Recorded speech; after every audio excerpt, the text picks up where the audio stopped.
নামের কথা আছে। আমরা যদি আল্লাহর সাথে সাথে রাসূলের নামও যুক্ত করি তাহলে রাসূলকে আল্লাহর পর্যায়ে নিয়ে যাওয়া হয়, যেটার নাম হলো শিরিক।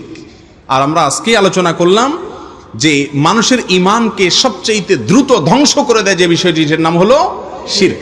নবীকে ভালোবাসতে হবে এবং নবী করিম সাল্লাল্লাহু আলাইহি সাল্লামকে প্রাণের চাইতে, জীবনের চাইতে বেশি ভালোবাসতে হবে, কিন্তু তাই বলে তাকে আল্লাহর সমকক্ষ মনে করা যাবে না।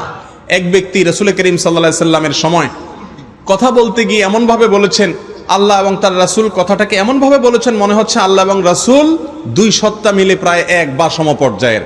তখন নবীজি বলেছেন, বিসাল খাতিবু আনত, তুমি অত্যন্ত নিকৃষ্ট আলোচক, লেকচারার, ওয়াইজ, কারণ তুমি রাসূলকে আল্লাহর পর্যায়ে নিয়ে গেছো। আমাদের অনেক ভাইরা বলে আল্লাহ রাসূলের নামে, আল্লাহর নামে হয়, রাসূলের নামে হয় না। এভাবে বলতে পারেন আল্লাহর নামে, রাসূলের পদ্ধতিতে, রাসূলের বাতানো